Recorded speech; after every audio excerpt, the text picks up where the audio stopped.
आइए इस चैनल के माध्यम से सभी अभिभावक को बताना चाहता हूँ, शिक्षा के प्रति जागरूक होना होगा। अपने बच्चों को हमेशा उज्जवल भविष्य के लिए प्रेरित करते रहना होगा, क्योंकि प्रत्येक बच्चे का प्राथमिक विद्यालय परिवार ही होता है।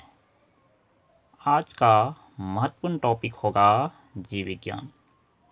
प्रश्न संख्या 1। पक्षियों तथा चमगादड़ के पंख समान कार्य उड़ने करते हैं, इनके बारे में कहा जा सकता है। पहला ऑप्शन समवर्ती, दूसरा ऑप्शन समजात, तीसरा ऑप्शन समतुल्य और चौथा ऑप्शन इसमें कोई नहीं। समवर्ती का अर्थ होता है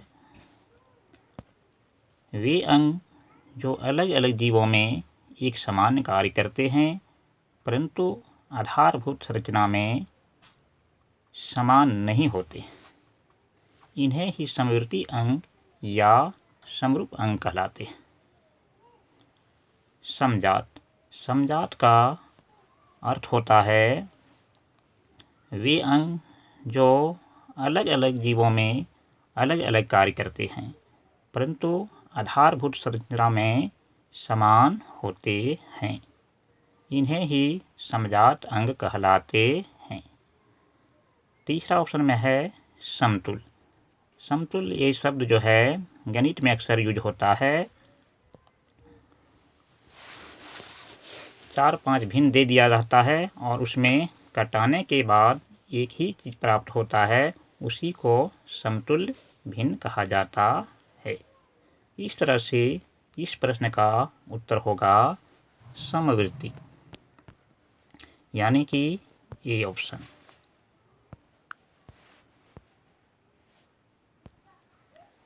प्रश्न संख्या 2। मानव शरीर में रक्त के pH का मान होता है। पहला ऑप्शन शिराओं में ज़्यादा तथा धमनियों में कम, दूसरा ऑप्शन धमनियों में ज़्यादा तथा शिराओं में कम, तीसरा ऑप्शन धमनियों तथा शिराओं में समान, चौथा ऑप्शन रक्त का pH निष्क्रिय। तो यहाँ पर हम लोग को समझना है धमनियाँ और शिराओं के बारे में। तो धमनियों का जो कार्य है हृदय से रक्त को विभिन्न अंगों तक पहुँचाने का काम करता है, और शिराओं का कार्य है कि विभिन्न अंगों से ब्लड को हृदय में वापस लाने का काम है। तो इस तरह हम कह सकते हैं कि धमनियों में pH मान ज़्यादा होता है और शिराओं में कम होता है। इसलिए इस प्रश्न का सही जवाब होगा ऑप्शन बी नंबर, यानी कि आपका उत्तर बी हो जाएगा।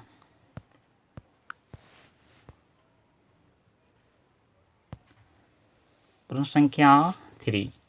मनुष्यों द्वारा प्रयोग की जाने वाली अधिकांश ऊर्जा संग्रहित और सौर ऊर्जा ही होती है। निम्न में से एक सौर ऊर्जा नहीं है, चिन्हित करें। पहला ऑप्शन पवन ऊर्जा, दूसरा ऑप्शन जीवन भर, तीसरा ऑप्शन भूतापीय ऊर्जा और चौथा नाभिकीय ऊर्जा। तो इस प्रश्न का सही उत्तर होगा नाभिकीय ऊर्जा, यानी आपका डी ऑप्शन हो जाएगा।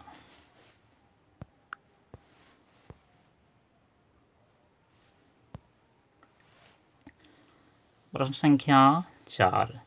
निम्न में से एक पुनर्जनन द्वारा प्रजनन क्रिया है।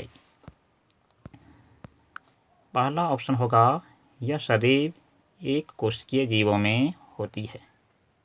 दूसरा ऑप्शन होगा इसमें काया कई टुकड़ों में टूटती है, प्रत्येक टुकड़ा विभाजन के द्वारा नई काया का निर्माण करता है। तीसरा ऑप्शन होगा इसमें काया अनेक टुकड़ों में टूटती है प्रत्येक टुकड़ा विभाजन एवं विशिष्टीकरण के द्वारा नई काया का निर्माण करता है। चौथा ऑप्शन होगा काया कई खंडों में विभाजित होती है, प्रत्येक खंड एक नई काया की तरह कार्य करता है। तो इस प्रश्न का सही जवाब होगा ऑप्शन डी, यानी कि आपका डी नंबर।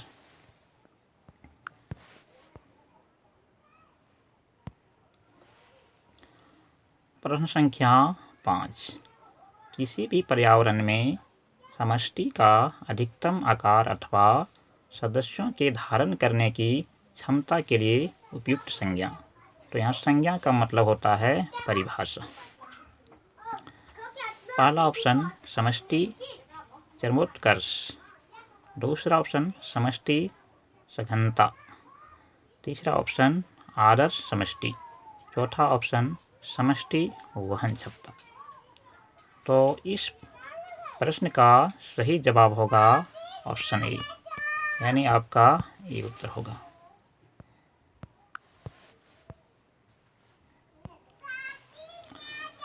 प्रश्न संख्या 6, पहाड़ी ऊंचाई पर मानव रक्त में उपस्थित इरेथ्रोसाइट का पहला ऑप्शन आकार बढ़ जाता है, दूसरा ऑप्शन संख्या बढ़ जाता है, तीसरा ऑप्शन आकार घट जाता है, चौथा ऑप्शन संख्या घट जाता है। सोचिए, समझिए, सही उत्तर लगाइए। तो इस प्रश्न का सही उत्तर होगा संख्या बढ़ जाता है, यानी कि आपका बी ऑप्शन सही होगा।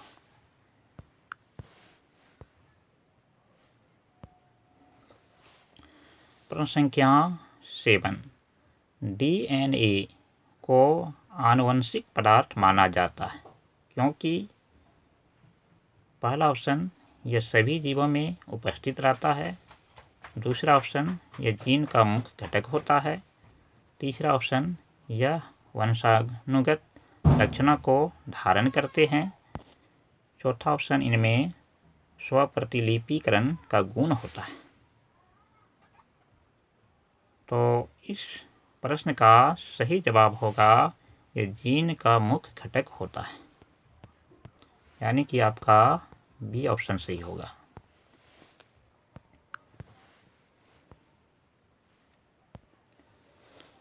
प्रश्न संख्या 8, इनकी अधिकता के कारण जानवर रात में भली भांति देख सकते हैं। पहला ऑप्शन कौन कोशिकाएं, दूसरा ऑप्शन रॉड कोशिकाएं, तीसरा ऑप्शन रात्रि रंजक, चौथा ऑप्शन ये सभी। अक्सर बच्चे ये सभी वाला ऑप्शन को टिक लगा देते हैं। ऐसा नहीं करना है, पहले तीनों ऑप्शन को अच्छे ढंग से पढ़ लेना है, उसके बाद ही उत्तर लगाना है। तो इस प्रश्न का सही उत्तर होगा रॉड कोशिकाएं, यानी कि आपका बी ऑप्शन सही होगा।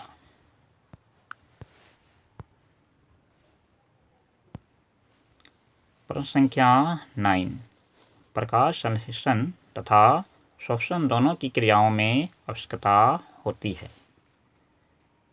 पहला ऑप्शन होगा सूर्य प्रकाश, दूसरा ऑप्शन होगा ऑक्सीजन, तीसरा ऑप्शन होगा कार्बोहाइड्रेट और चौथा होगा साइटोक्रोम। तो सोचिए और सही उत्तर लगाइए, इसमें क्या होगा। तो इस प्रश्न का सही जवाब होगा साइटोक्रोम, यानी कि आपका डी ऑप्शन सही होगा।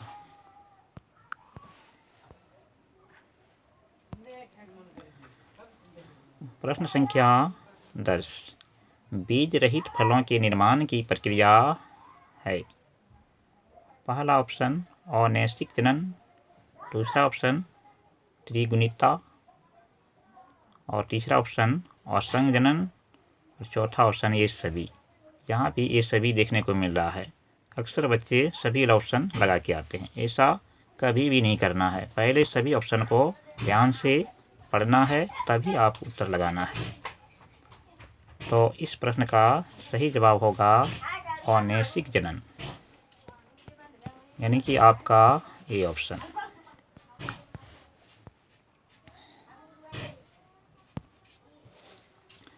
प्रश्न संख्या 11। सन 1984 में भोपाल में लीक होने वाली जहरीली गैस। वेरी क्वेश्चन सभी प्रतियोगिता परीक्षा में पूछा जाता है। पहला ऑप्शन पोटेशियम आइसोसाइनेट, दूसरा ऑप्शन सोडियम आइसोसाइनेट, तीसरा ऑप्शन इथाइल आइसोथायोसाइनेट और चौथा ऑप्शन मिथाइल आइसोसाइनेट। तो इस प्रश्न का सही जवाब होगा मिथाइल आइसोसाइनेट, यानी कि आपका डी ऑप्शन। तो यहाँ पर बहुत तरह का प्रश्न बन सकता है। सबसे पहले भोपाल में गैस कब लीक हुआ था? 1984 में। मध्य प्रदेश की राजधानी कहाँ है? भोपाल। मध्य प्रदेश को सोया हुआ प्रदेश भी कहा जाता है। तो इससे संबंधित 2-4 क्वेश्चन बन सकता है। अच्छा से देख लेना है, पढ़ लेना है, क्योंकि ये सभी प्रतियोगिता परीक्षा में पूछा जाता है। ये क्वेश्चन परीक्षा की दृष्टि से वेरी है, इम्पोर्टेंट है, ठीक नहीं?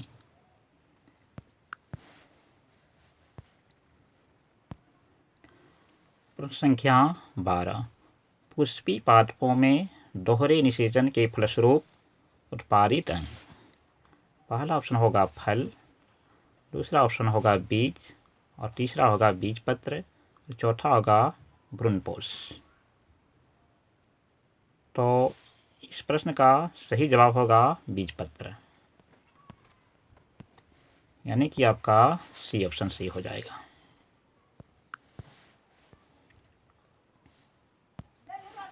प्रश्न संख्या 13। जब किसी जानवर में नर तथा मादा दोनों के लक्षण पाए जाते हैं तब उसे क्या कहते हैं? पहला ऑप्शन होगा अंतरलिंगी, दूसरा होगा उभयलिंगी, तीसरा होगा स्त्री पुरुष और चौथा होगा इनमें से कोई नहीं। तो जिस जीव में नर और मादा का दोनों गुण मिलते हैं उसको उभयलिंगी कहा जाता है, यानी कि आपका बी ऑप्शन सही होगा।